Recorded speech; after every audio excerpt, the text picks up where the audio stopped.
The Blow Torch Fluoro Orange has been in our portfolio for several years, a well-known, popular hotspot Euro nymph jig that catches fish all over the world.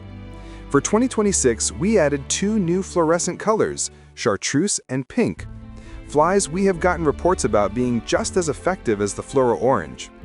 In this clip, we show you how we tie it. Here is what you need to tie this fly. Mount the bead on the hook and attach it to your vise. Secure the thread just behind the bead and begin building a smooth taper. This taper will hold the bead good enough in place. I prefer tying my beaded flies without lead to reduce environmental impact. If you want to add more weight, there are better eco-friendly options to choose from. Prepare the glow bright. It's not a tail we're making, it's more of a hot spot. 4 strands is enough. Wet 1/4 inch of the material, that will make it easier to get it secured.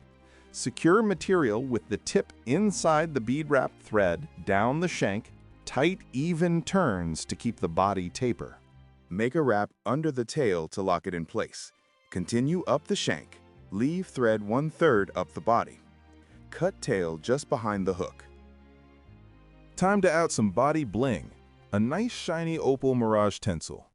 This is a slippery material, so I fold it in under the thread and push it over the hook to get it in place. A security wrap and pull it in position. Great technique for tinsel and other slippery material.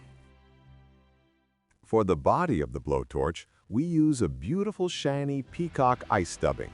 We already have the taper of the body built up by the thread, so dub thread tight and even. We will need a dubbing noodle about 1.5 inch long.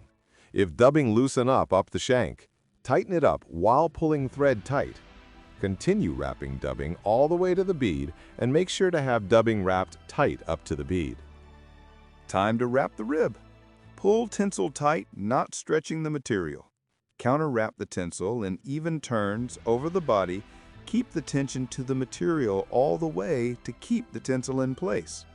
Secure the tinsel behind the bead with 2 to 3 wraps, then fold tinsel back and give a few more wraps. When secure, cut the waist. Pick out a nice CDC feather for the hackle. Prepare feather as seen in the clip. Tie in the feather by the tip. Secure it by folding back the tip and lock it with your thread. The feather easily slip out otherwise. Attach your hackle plier, fold all the fibers back. Depending on if you have a feather that is rich or less rich of fibers, we will do 1 to 1.5 wraps. With aiming at the fly gets a sparse hackle that will give the fly beautiful movement in the water. Wrap the feather wet fly style, making sure the fibers are folded back all the way. Secure the hackle with a few turns of thread.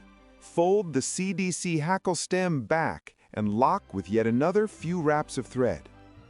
Cut the stem close to the thread. Remove any annoying fibers.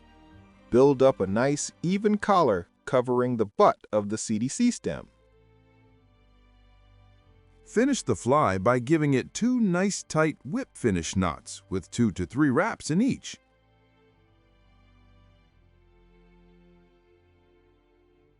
Straighten your thread and cut it. Almost there now.